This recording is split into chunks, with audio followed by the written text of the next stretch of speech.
Asal-usul Bandung Lautan Api. Pada tanggal 23 Maret 1946, terjadi peristiwa kebakaran besar di kota Bandung, Jawa Barat. Latar belakang terjadinya peristiwa ini adalah kedatangan sekutu Inggris ke Indonesia pada tanggal 12 Oktober 1945 yang dipimpin oleh Brigadir McDonald. Tentara sekutu ini ingin menjajah Indonesia kembali. Mereka langsung menguasai kantor-kantor penting yang ada di Indonesia dan membangun markas besar. Hal ini membuat Indonesia menjadi was-was akan adanya perebutan kekuasaan kembali pasca kemerdekaan Indonesia. McDonald menuntut pemerintah Indonesia untuk menyerahkan seluruh senjata rampasan perang dan membebaskan tawanan perang Eropa. Setelah para tawanan dibebaskan, mereka membuat keributan yang terjadi terus-menerus sehingga membuat rakyat Indonesia menjadi geram. Tepatnya, pada tanggal 21 November 1945, Angkatan Perang Indonesia melakukan penyerangan diam-diam ke markas sekutu, termasuk di Hotel Homan dan Hotel Preanger yang merupakan markas besar sekutu. 3 hari kemudian, McDonald membalas serangan dengan mengeluarkan ultimatum kedua kepada Perdana Menteri Indonesia saat itu, yakni Sultan Syahrir.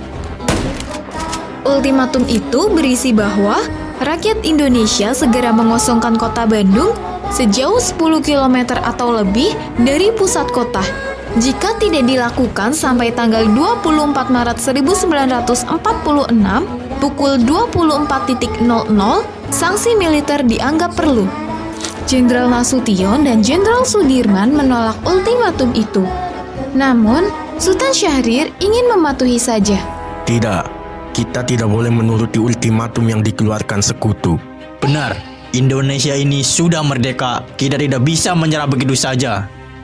Lebih baik kita mengalah saja. Indonesia belum mempunyai senjata yang mumpuni untuk melawan mereka. Saya tidak mau terjadi pertumpahan darah yang lebih banyak lagi. Akhirnya, Jenderal Nasution melakukan musyawarah dengan perwira-perwira tentara Indonesia, Badan Perjuang, dan aparat kota Bandung untuk menanggapi ultimatum tersebut. Hasil dari musyawarah tersebut adalah kota Bandung akan dibumi hanguskan. Pada malam itu juga, tanggal 24 Maret 1946, seluruh penduduk Bandung dievakuasi. Cepat, cepat! Seluruh warga menjauh dari sini! Baik Pak, saya rela Bandung terbakar oleh tangan bangsa Indonesia daripada dikuasai oleh sekutu. Tepat jam 9 malam, gedung-gedung dan seluruh rumah warga di Bandung dibakar oleh Tentara Republik Indonesia. Para sekutu pun tidak terima. Mereka melakukan penyerangan terhadap Indonesia. Terjadilah pertempuran yang sangat dahsyat. Sementara itu, di Desa Dayeuh Kolot, tepatnya di selatan kota Bandung, terjadi pertempuran besar. Di sana, terdapat gudang amunisi terbesar sekutu yang berisi senjata. Muhammad Toha bertugas untuk meledakkan markas senjata sekutu tersebut di tengah pertempuran. Mereka pun menyelinap dan berhasil masuk ke dalam gudang. Seketika, gudang itu habis terbakar. 2 pejuang pun gugur di balik dahsyatnya ledakan gedung itu. Beberapa jam kemudian, seluruh kota Bandung dipenuhi dengan api yang berkobar di mana-mana. Oleh karena itu, peristiwa ini disebut dengan Bandung Lautan Api.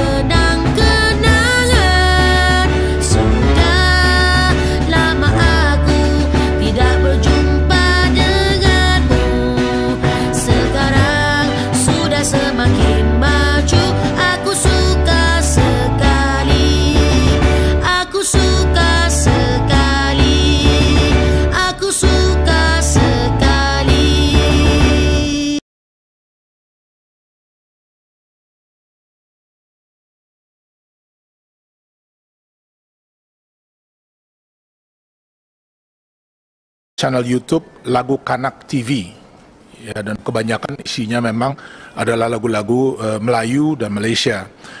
Dan 2 hari terakhir ini memang dapat perhatian seperti yang kita ketahui karena adanya kesamaan substansial di antara lagu Hello Kuala Lumpur dengan Halo Halo Bandung karya Ismail Marzuki.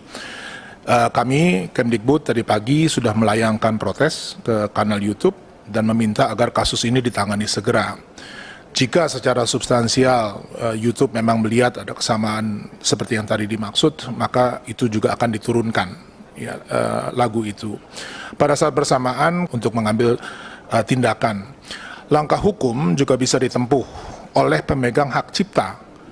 Dan dalam pangkalan data kekayaan intelektual pemegang hak cipta dari lagu Halo Halo Bandung ini adalah PT Harmoni Dwi Selaras Publishindo yang diakui oleh Kemkumham sebagai pemegang hak ciptanya pada tahun 2021. Jadi hak moralnya ada pada pencipta Ismail Marzuki, tapi hak ekonomi atau pengelolaan kekayaan intelektualnya ada perusahaan yang tadi disebutkan.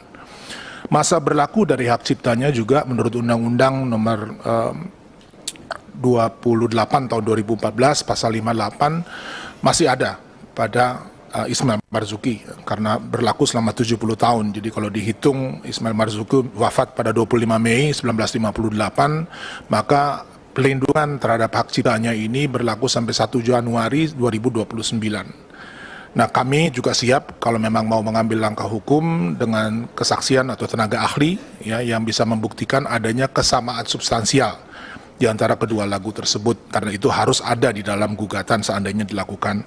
Mengingat Indonesia dan Malaysia sama-sama adalah negara pihak di dalam Konvensi Bern. Malaysia melalui Malaysia Copyright Act 1987, kita meratifikasinya melalui Kepres tahun 97. Jadi ini bisa ditempuh seandainya memang itu diinginkan. Terakhir, kita juga berterima kasih tentunya kepada laporan masyarakat karena ini membantu sekali, karena praktis tidak mungkin kita memonitor YouTube yang memiliki 4,5 juta video baru setiap hari. Ya, jadi kami sangat berterima kasih pada masyarakat atas laporannya sehingga tindakan ini bisa diambil. Demikian Mas Menteri laporannya. Terima kasih Pak Hilmar. Demikian dari kami, Bu Pimpinan. Sekali lagi apresiasi sebesar-besarnya. Semoga 2024 semakin melekat program-program prioritas kita dan legacy antara Komisi 10 dan Kemdikbud.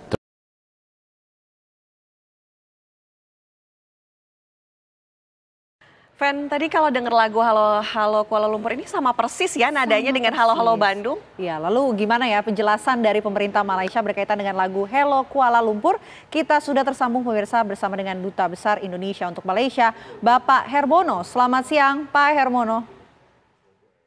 Selamat siang, Pena. Oke, Pak Hermono, ini lagi heboh nih, Pak. Apakah memang sudah memintai keterangan langsung ya? Klarifikasi dari pemerintah Malaysia seperti apa, Pak? Ya, ini kan saya juga baru tahu kemarin ya, tiba-tiba banyak sekali wartawan yang menghubungi saya, padahal selama ini saya juga nggak tahu ada lagu itu. Saya tanya kepada teman-teman yang ada lama di sini pun nggak pernah dengar. Saya tanya orang Malaysia pun nggak ada yang tahu. Dan setelah kita telusuri ternyata itu bukan baru juga ya, tayangan itu udah sejak 2018 ya, Juni 2018. Nah, karena ini tayangan di media sosial gitu, saya kira kita perlu hati-hati untuk tidak langsung jump to conclusion atau mengambil kesimpulan, oh ini Malaysia menjiplak. Jadi saya kira kita perlu ada kehati-hatian ya. Karena kita juga pernah pengalaman tuh, Mbak ya, sebelumnya 2021. Ada tayangan video di media sosial lagu Indonesia Raya, gambar Garudanya itu diganti dengan gambar kepala ayam ya, kepala ayam. Wah, lalu reaksinya pun keras ya, seolah-olah ini Malaysia yang melakukan itu. Padahal setelah diselidiki itu yang melakukan anak Indonesia juga gitu ya. Jadi kita jangan lalu jump to conclusion. Saya juga heran setiap terkait dengan Malaysia itu kesannya kok ada overreaction ya, ada reaksi yang berlebihan, langsung mengambil keputusan Malaysia menjiplak, Malaysia ini, Malaysia itu. Saya kira ini kita perlu hati-hati lah, jangan lalu minta keterangan kepada pemerintah Malaysia. Memangnya bikin pemerintah Malaysia kan belum tentu juga gitu ya. Tapi mungkin ini adalah reaksi keras dari masyarakat karena juga mencintai tanah air ya. Tidak mau dijiplak-jiplak begitu saja. Ini ciptaan Ismail Marzuki begitu kalau kita melihat Halo Bandungnya sendiri. Ya, tapi reaksi dari pemerintah Malaysia sendiri seperti apa, Pak? Nah, sekarang pertanyaan saya, yang menjiplak itu siapa? Apakah sudah ada kesimpulan yang menjiplak itu orang Malaysia? Reaksi dari pemerintah Malaysia seperti apa, Pak? Melihat ini, reaksi dari pemerintah Malaysia sudah adakah? Ya, Malaysia juga nggak bisa bereaksi apa-apa. Wong ini belum tentu Malaysia yang buat kok. Kecuali ada bukti, sampaikan kepada saya buktinya bahwa itu dibuat oleh Malaysia. Lagu itu dinyanyikan di sekolah-sekolah Malaysia katakanlah.